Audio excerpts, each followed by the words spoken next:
Just 1 second ನಲ್ಲಿ ಗೀಚೋ ಬೆಂಕಿ ಕಡ್ಡಿ ಹಿಂದೆ ಇಡೀ ಜಗತ್ತನ್ನೇ ಬದಲಾಯಿಸಿದ ಒಂದು ರೋಚಕ ಹಿಸ್ಟ್ರಿ ಇದೆ. ಒಬ್ಬ ವಿಜ್ಞಾನಿಯ ಆಕಸ್ಮಿಕ ಪ್ರಯೋಗ ಕೈಗಾರಿಕಾ ಕ್ರಾಂತಿಗೆ ಕಿಡಿ ಹೊತ್ತಿಸಿದ್ದು ಹೇಗೆ? ಕೋಟಿ ಕೋಟಿ ಬಿಸ್ನೆಸ್ ತಂದುಕೊಟ್ಟ ಆವಿಷ್ಕಾರಕ್ಕೆ ಪೇಟೆಂಟ್ ಬೇಡ ಅಂದ ಆ ಮಹಾತ್ಮನ ಕತೆ ಇದು. ಮೂರ್ತಿ ಚಿಕ್ಕದಾದ್ರೂ ಕೀರ್ತಿ ದೊಡ್ಡದು ಅನ್ನೋ ಬೆಂಕಿ ಪೊಟ್ಟಣದ ಈ ರೋಮಾಂಚನಕಾರಿ ಕಥೆಯನ್ನ ಮಿಸ್ ಮಾಡದೆ ಕೊನೆವರೆಗೂ ನೋಡಿ. ಪಬ್ಲಿಕ್ ಐ ಸ್ಟೋರೀಸ್ ಚಾನೆಲ್ಗೆ ಸ್ವಾಗತ. ನಾನು ಅಂಕಿತಾ ರೈ.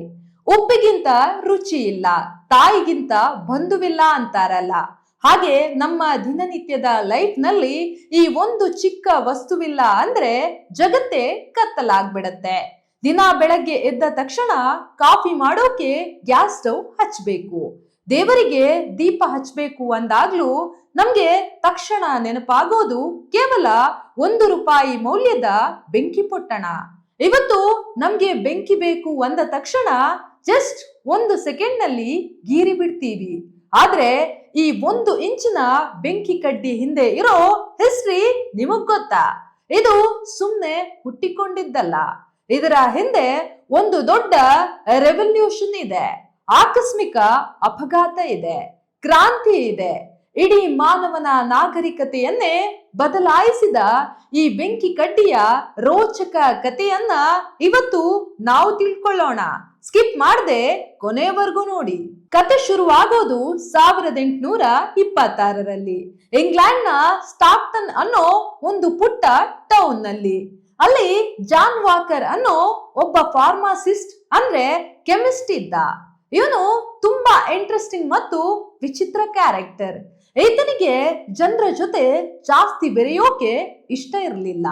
ಒಂಥರ ಲೋನರ್, ಯಾವಾಗ್ಲೂ ತಲೆಯಲ್ಲಿ ಏನೋ ಯೋಚನೆ. ವಿಚಿತ್ರವಾದ ಬಟ್ಟೆ ಧರಿಸಿಕೊಂಡು ತನ್ನ ಲ್ಯಾಬ್ ನಲ್ಲೇ ಕಾಲ ಕಳೀತಾ ಇದ್ದ. ಆದ್ರೆ ಇವನಿಗೆ ಪ್ರಕೃತಿ ಮತ್ತು ಸೈನ್ಸ್ ಅಂದ್ರೆ ಪ್ರಾಣ. ಗಿಡಮೂಲಿಕೆಗಳನ್ನ ಕೆಮಿಕಲ್ಸ್ ಗಳನ್ನ ಮಿಕ್ಸ್ ಮಾಡಿ ಹೊಸ ಹೊಸ ಪ್ರಯೋಗ ಮಾಡೋದು ಅಂದ್ರೆ ಇವನಿಗೆ ಎಲ್ಲಿಲ್ಲದ ಹುಚ್ಚು. ಕೂತ್ರೆ ನಿಂತ್ರೆ ಕೆಮಿಕಲ್ ಜಪ ಅನ್ನೋ ಹಾಗಿತ್ತು ಈತನ ಕತೆ. ಒಂದು ದಿನ ಏನಾಯ್ತು ಅಂದ್ರೆ ಜಾನ್ ವಾಕರ್ ತನ್ನ ಲ್ಯಾಬ್ ನಲ್ಲಿ ಆಂಟಿಮನಿ ಸಲ್ಫೈಡ್, ಪೊಟ್ಯಾಷಿಯಂ ಕ್ಲೋರೈಡ್ ಮತ್ತು ಗಮ್ ಮಿಕ್ಸ್ ಮಾಡಿ ಒಂದು ಪೇಸ್ಟ್ ಮಾಡ್ತಿದ್ದ. ಅದನ್ನ ಕಲಕೋಕೆ ಒಂದು ಚಿಕ್ಕ ಮರದ ಕಡ್ಡಿಯನ್ನ ಬಳಸ್ತಿದ್ದ. ಕೆಮಿಕಲ್ಸ್ ಎಲ್ಲ ಮಿಕ್ಸ್ ಆದ್ಮೇಲೆ ಆ ಕಡ್ಡಿಯ ತುದಿಗೆ ಆ ಪೇಸ್ಟ್ ಗಟ್ಟಿಯಾಗಿ ಅಂಟಿಕೊಂಡು ಒಣಗಿಬಿಟ್ಟಿತ್ತು. ಛೆ, ಇದೇನಪ್ಪ ಕಡ್ಡಿಗೆ ಅಂಟಿಕೊಂಡು ಬಿಟ್ಟಿದೆ, ನನ್ನ ಇಷ್ಟದ ಕಡ್ಡಿ ಹಾಳಾಯ್ತಲ್ಲ ಅಂತ ವಾಕರ್ ಅದನ್ನ ಕ್ಲೀನ್ ಮಾಡೋಕೆ ತನ್ನ ರೂಮಿನ ಒಲೆ ಹತ್ತಿರ ಇದ್ದ ರಫ್ ನೆಲದ ಮೇಲೆ ಜೋರಾಗಿ ಕೀರಿದ. ಅಷ್ಟೇ, ಪುಸ್ ಅಂತ ಒಂದೇ ಸಲ ಕಿಡಿ ಬಂದು ಬೆಂಕಿ ಹತ್ಕೊಂಡ್ಬಿಡ್ತು. ಜಾನ್ ವಾಕರ್ ಒಂದು ಕ್ಷಣ ಶಾಕ್ ಆಗ್ಬಿಟ್ಟ. ಜಗತ್ತಿನ ಮೊದಲ ಫ್ರಿಕ್ಷನ್ ಮ್ಯಾಚ್ ಅಂದ್ರೆ ಗೀಚುವ ಬೆಂಕಿ ಕಡ್ಡಿ ಹುಟ್ಟಿದ್ದು ಹೀಗೆ. ಆದ್ರೆ ಈ ಆಕಸ್ಮಿಕ ಇಡೀ ಪ್ರಪಂಚದ ಹಣೆಬರಹವನ್ನೇ ಬದಲಾಯಿಸಿತು. ಇಲ್ಲಿಂದ ಜಾನ್ ವಾಕರ್ ಲೈಫ್ ನಲ್ಲಿ ಅಸಲಿ ಡ್ರಾಮಾ ಶುರುವಾಗತ್ತೆ ಕೇಳಿ. ತಾನು ಕಂಡು ಹಿಡಿದ ವಸ್ತುವಿಗೆ ಪೋಲ್ಸ್ ಲೈಟ್ಸ್ ಅಂತ ಹೆಸರಿಟ್ಟು ಸಣ್ಣದಾಗಿ ಮರದ ಡಬ್ಬಿಗಳಲ್ಲಿ ಪ್ಯಾಕ್ ಮಾಡಿ ಮಾರ್ಕೆಟ್ಗೆ ತಂದ. ಒಂದು ಡಬ್ಬಿಗೆ 100 ಕಡ್ಡಿಗಳು ಇಡ್ತಿದ್ವು. ಬೆಲೆ ಕೇವಲ 1 ಶಿಲ್ಲಿಂಗ್, ಅಂದ್ರೆ ಅಂದಿನ ಬ್ರಿಟಿಷ್ ಕಾಯಿನ್. ಜೊತೆಗೆ ಆ ಕಡ್ಡಿಗಳನ್ನ ಗೀಚೋಕೆ ಒಂದು ಸ್ಯಾಂಡ್ಸ್ ಪೇಪರ್ ಉಚಿತವಾಗಿ ಕೊಡ್ತಿದ್ದ. ಜನಕ್ಕಂತೂ ಸಿಕ್ಕಾಪಟ್ಟೆ ಖುಷಿ ಮತ್ತು ಆಶ್ಚರ್ಯ. ಯಾಕಂದ್ರೆ ಅದಕ್ಕಿಂತ ಮುಂಚೆ ಬೆಂಕಿ ಬೇಕು ಅಂದ್ರೆ ಕಲ್ಲು ಉಜ್ಬೇಕಿತ್ತು, ಇಲ್ಲ ಕಾಡ್ಗಿಚ್ಚಿನಿಂದ ಬೆಂಕಿ ತರಬೇಕಿತ್ತು. ಈಗ ಜಸ್ಟ್ 1 ಸೆಕೆಂಡ್ ನಲ್ಲಿ ಬೆಂಕಿ ಕೈಗೆ ಸಿಕ್ತಿತ್ತು. ಆಗ ಇವನ ಹತ್ತಿರ ಬಂದವರೆಲ್ಲ ಅಂದ್ರು, ಲೋ ವಾಕರ್, ನೀನು ಮಾಡಿರೋದು ಸಾಮಾನ್ಯ ಆವಿಷ್ಕಾರ ಅಲ್ಲ ಬ್ರದರ್. ಇದರ ಹೆಸರಲ್ಲಿ ಪೇಟೆಂಟ್ ತಗೋ. ಇಡೀ ಪ್ರಪಂಚವೇ ನಿನ್ನ ಕಾಲ ಬಳಿಗೆ ಬೀಳುತ್ತೆ. ನೀನು ಕೋಟ್ಯಾಧಿಪತಿ ಆಗ್ತೀಯಾ ಅಂತ ಸಜೆಷನ್ ಕೊಟ್ರು. ಅದಕ್ಕೆ ಆ ಗ್ರೇಟ್ ಮ್ಯಾನ್ ಜಾನ್ ವಾಕರ್ ಏನ್ ಹೇಳ್ದ ಗೊತ್ತಾ? ನೋಡಿ, ನನಗೆ ದುಡ್ಡು ಮಾಡೋ ಆಸೆ ಇಲ್ಲ. ಇದು ಮಾನವ ಕುಲದ ಕಷ್ಟವನ್ನ ಕಡಿಮೆ ಮಾಡೋ ಒಂದು ಆವಿಷ್ಕಾರ. ಇದನ್ನ ಎಲ್ರೂ ಉಚಿತವಾಗಿ ಬಳಸಲಿ. ನನ್ನ ಸ್ವಾರ್ಥಕ್ಕೆ ನಾನು ಪೇಟೆಂಟ್ ಮಾಡಲ್ಲ ಅಂತ ಕಟ್ಟಿ ಮುರಿದಂತೆ ಹೇಳ್ಬಿಟ್ಟ. ಕೊಡುಗೈ ಈಶ್ವರ ಅನ್ನೋ ಹಾಗೆ ತನ್ನ ಫಾರ್ಮುಲಾವನ್ನ ಜಗತ್ತಿಗೆ ಮುಕ್ತವಾಗಿಟ್ಟು ಬಿಟ್ಟ. ಇದರ ಪರಿಣಾಮ ಏನಾಯ್ತು ಗೊತ್ತಾ? ಸ್ಯಾಮ್ಯುಯಲ್ ಜೋನ್ಸ್ ಅನ್ನೋ ಒಬ್ಬ ಚಾಲಾಕಿ ಬಿಸ್ನೆಸ್ ಮ್ಯಾನ್ ವಾಕರ್ನ ಈ ಐಡಿಯಾವನ್ನ ಕದ್ದು ಲೂಸಿಫರ್ಸ್ ಅನ್ನೋ ಹೆಸರಿನಲ್ಲಿ ತಾನೇ ಪೇಟೆಂಟ್ ಮಾಡಿಕೊಂಡು ಮಾರ್ಕೆಟ್ಗೆ ಬಿಟ್ಟು ಕೋಟಿ ಕೋಟಿ ಹಣ ಗಳಿಸಿಬಿಟ್ಟ. ಆದ್ರೆ ನಮ್ಮ ಅಪ್ಪಟ ಪ್ರಾಮಾಣಿಕ ವಿಜ್ಞಾನಿ ಜಾನ್ ವಾಕರ್ ಮಾತ್ರ ತಾನು ಗಳಿಸಿದ ಅಲ್ಪ ಹಣದಲ್ಲೇ ತೃಪ್ತಿ ಪಟ್ಟುಕೊಂಡು ಮದುವೆನೂ ಆಗದೆ ತನ್ನ ಕೊನೆಯ ದಿನದವರೆಗೂ ಒಬ್ಬನೇ ಬದುಕಿ ಇತಿಹಾಸದ ಪುಟ ಸೇರಿದ್ದ. ಇವತ್ತಿಗೂ ನಾವು ಬೆಂಕಿ ಕಡ್ಡಿ ಗೀಚುವಾಗ ಈ ಉದಾರ ಮನಸ್ಸಿನ ಜಾನ್ ವಾಕರ್ನ ನೆನೆಯಲೇಬೇಕು.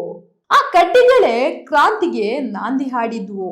ಪುಟ್ಟ ಬೆಂಕಿ ಕಡ್ಡಿಗೂ ಜೇಮ್ಸ್ ವ್ಯಾಟ್ ಕಂಡು ಹಿಡಿದ ಆ ದೈತ್ಯ ಉಗಿ ಇಂಜಿನ್ಗೂ ಲಿಂಕ್ ಸಿಕ್ತು. ಯಾವಾಗ ಜೇಮ್ಸ್ ವ್ಯಾಟ್ ಸ್ಟೀಮ್ ಇಂಜಿನ್ ಕಂಡು ಹಿಡಿದನೋ ಕೈಗಾರಿಕಾ ಕ್ರಾಂತಿ ಶುರುವಾಯಿತು. ಫ್ಯಾಕ್ಟ್ರಿಗಳು, ಟ್ರೈನ್ಗಳು ಎಲ್ಲದಕ್ಕೂ ಕಲ್ಲಿದ್ದಲನ್ನ ಸುಟ್ಟು ಹಬೆ ತಯಾರು ಮಾಡಬೇಕಿತ್ತು. ಅಷ್ಟು ದೊಡ್ಡ ಇಂಜಿನ್ಗಳಿಗೆ ಬೆಂಕಿ ಹಚ್ಚೋದು ಸುಲಭದ ಮಾತಾಗಿರ್ಲಿಲ್ಲ. ಅದಕ್ಕೆ ಗಂಟೆಗಟ್ಟಲೆ ಟೈಮ್ ಬೇಕಾಗ್ತಿತ್ತು. ಕಲ್ಲುಗಳ ನಡುವೆ ಘರ್ಷಣೆ ಮಾಡಿ ಬೆಂಕಿ ಹಚ್ಚಬೇಕಾಗಿತ್ತು. ಆದ್ರೆ ಯಾವಾಗ ಈ ಬೆಂಕಿ ಕಡ್ಡಿ ಮಾರ್ಕೆಟ್ಗೆ ಬಂತೋ ಫ್ಯಾಕ್ಟ್ರಿಗಳಲ್ಲಿ ಮತ್ತು ಇಂಜಿನ್ಗಳಲ್ಲಿ ಕಲ್ಲಿದ್ದಲಿಗೆ ತಕ್ಷಣ ಬೆಂಕಿ ಹಚ್ಚೋದು ಚಿಟಿಕೆ ಹೊಡೆಯುವಷ್ಟು ಈಸಿ ಆಯಿತು. ಟೈಮ್ ಸಿಕ್ಕಾಪಟ್ಟೆ ಸೇವ್ ಆಯಿತು. ಟ್ರೈನ್ಗಳು ಬೇಗ ಬೇಗ ಓಡೋಕೆ ಶುರು ಮಾಡಿದ್ವು. ಅಷ್ಟೇ ಯಾಕೆ, ಗಣಿ ಕಾರ್ಮಿಕರು ಭೂಮಿಯ ಆಳಕ್ಕೆ ಹೋಗಿ ಕಲ್ಲಿದ್ದಲು ಗಣಿಗಾರಿಕೆ ಮಾಡುವಾಗ ಕತ್ತಲಲ್ಲಿ ದೀಪ ಹಚ್ಚೋಕೆ ಈ ಬೆಂಕಿ ಕಡ್ಡಿಗಳೇ ದೊಡ್ಡ ಸಪೋರ್ಟ್ ಆದ್ವು. ಅಂದ್ರೆ ಜೇಮ್ಸ್ ವ್ಯಾಟ್ ಜಗತ್ತಿಗೆ ಇಂಜಿನ್ ಕೊಟ್ರೆ ಆ ಇಂಜಿನ್ ಓಡೋಕೆ ಕಿಡಿ ಕೊಟ್ಟಿದ್ದೆ ಈ ಮಹಾನ್ ವ್ಯಕ್ತಿ ಜಾನ್ ವಾಕರ್. ಆರಂಭದಲ್ಲಿ ಈ ಬೆಂಕಿ ಕಡ್ಡಿಗಳು ತುಂಬಾ ಡೇಂಜರಸ್ ಆಗಿದ್ವು. ಜೇಬಲ್ಲಿ ಇಟ್ಕೊಂಡ್ರೆ ಸಾಕು, ಅವುಗಳೆಲ್ಲ ಉಚ್ಚಿಕೊಂಡು ತಾವಾಗಿಯೇ ಬೆಂಕಿ ಹತ್ಕೊಂಡು ಬಟ್ಟೆ ಎಲ್ಲ ಸುಟ್ಟು ಹೋಗ್ತಿತ್ತು.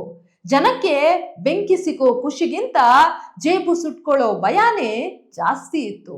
ಇದೇ ಟೈಮ್ ನಲ್ಲಿ ಎಂಟ್ರಿ ಕೊಟ್ಟಿದ್ದು ಸ್ವೀಡನ್ ದೇಶದ ಜೊಹಾನ್ ಎಡ್ವರ್ಡ್ ಲುಂಡ್ಸ್ಟ್ರೂಮ್.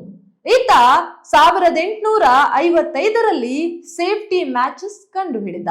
ಅಂದ್ರೆ ಬೆಂಕಿ ಕಡ್ಡಿ ಸುಮ್ನೆ ಎಲ್ಲಿ ಅಂದ್ರೆ ಅಲ್ಲಿ ಗೀಚಿದ್ರೆ ಬೆಂಕಿ ಹತ್ತಿಕೊಳ್ಳಲ್ಲ. ಆ ಬೆಂಕಿ ಪೆಟ್ಟಿಗೆಯ ಸೈಡ್ ನಲ್ಲಿ ಇರೋ ಕೆಮಿಕಲ್ ಸ್ಟ್ರಿಪ್ ಮೇಲೆ ಗೀಚಿದ್ರೆ ಮಾತ್ರ ಬೆಂಕಿ ಬರುತ್ತೆ. ಅಲ್ಲಿಂದ ನೋಡಿ ಈ ಬೆಂಕಿ ಪೊಟ್ಟಣ ಅಥವಾ ಮ್ಯಾಚ್ ಬಾಕ್ಸ್ ಅನ್ನೋದು ಮನೆ ಮನೆಯ ಅತ್ಯಗತ್ಯ ವಸ್ತುವಾಗಿ ಗ್ಲೋಬಲ್ ಮಾರ್ಕೆಟ್ಗೆ ಲಗ್ಗೆ ಇಟ್ಟಿತು. ಮಿಲಿಟರಿ ಯುದ್ಧಗಳಿಂದ ಹಿಡಿದು ಸಾಮಾನ್ಯನ ಅಡುಗೆ ಮನೆವರೆಗೂ ಇದು ಸಾಮ್ರಾಜ್ಯ ಆಳಿತು. ಕಾಲ ಬದಲಾದ ಹಾಗೆ ಕೋಲ ಬದಲಾಗುತ್ತೆ ಅಂತಾರಲ್ಲ, ಇವತ್ತು ಪರಿಸ್ಥಿತಿ ಏನಾಗಿದೆ ನೋಡಿ. ವಿಜ್ಞಾನ ಇನ್ನೂ ಮುಂದುವರೆದಿದೆ. ಈಗ ಅಡುಗೆ ಮನೆಗೆ ಹೋದ್ರೆ ಬೆಂಕಿ ಕಡ್ಡಿ ಗೀಚೋರು ಕಡಿಮೆ. ಜಸ್ಟ್ ಒಂದು ಕ್ಲಿಕ್ ಮಾಡಿದ್ರೆ ಟಕ್ ಅಂತ ಉರಿಯೋ ಗ್ಯಾಸ್ ಲೈಟರ್ಸ್ ಬಂದ್ಬಿಟ್ಟಿವೆ. ಇನ್ನು ದುಶ್ಚಟ ಮಾಡೋರಿಗೆ ಸ್ಟೈಲಿಶ್ ಲೈಟರ್ಗಳಿರುತ್ತವೆ. ಹಾಗೆ ಎಲೆಕ್ಟ್ರಿಕ್ ಸ್ಟವ್ಗಳು ಲಗ್ಗೆ ಇಟ್ಟಿವೆ. ಅಲ್ಲಿ ಬೆಂಕಿಯ ಕೆಲಸನೇ ಇಲ್ಲ.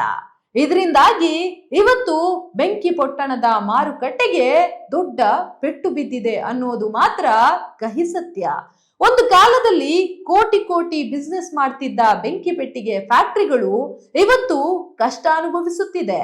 ಆದ್ರೂ ಬೆಂಕಿ ಕಡ್ಡಿಯ ಸ್ಥಾನ ಎಂದಿಗೂ ಅಜರಾಮರ.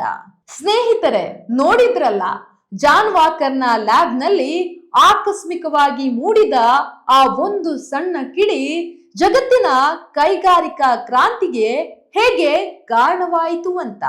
ಗಾತ್ರದಲ್ಲಿ ಚಿಕ್ಕದಾಗಿದ್ರೂ ಇಡೀ ಪ್ರಪಂಚಕ್ಕೆ ಬೆಳಕು ಕೊಟ್ಟ ಈ ಬೆಂಕಿ ಕಡ್ಡಿಯ ಮತ್ತು ಆ ಗ್ರೇಟ್ ಮ್ಯಾನ್ ಜಾನ್ ವಾಕರ್ನ ಕತೆ ನಿಮ್ಗೇನಾದ್ರೂ ಇಷ್ಟ ಆಗಿದ್ರೆ ತಕ್ಷಣ ಲೈಕ್ ಬಟನ್ನ ಪ್ರೆಸ್ ಮಾಡಿ. ನಿಮ್ಮ ಮನೆಯಲ್ಲಿ ಎಂದಿಗೂ ಬೆಂಕಿ ಪೆಟ್ಟಿಗೆ ಬಳಸ್ತೀರಾ ಅಥವಾ ಲೈಟರ್ ಬಳಸ್ತೀರಾ ಅಂತ ಕೆಳಗೆ ಕಮೆಂಟ್ ಮಾಡಿ ತಿಳಿಸಿ. ಇಂತಹದೇ ರೋಚಕ ಇತಿಹಾಸದ ಕಥೆಗಳಿಗಾಗಿ ನಮ್ಮ ಚಾನೆಲ್ಗೆ ಈಗಲೇ ಸಬ್ಸ್ಕ್ರೈಬ್ ಆಗಿ. ಮತ್ತೊಂದು ಇಂಟ್ರೆಸ್ಟಿಂಗ್ ಸ್ಟೋರಿ ಜೊತೆಗೆ ಸಿಗ್ತೀನಿ. ಧನ್ಯವಾದಗಳು.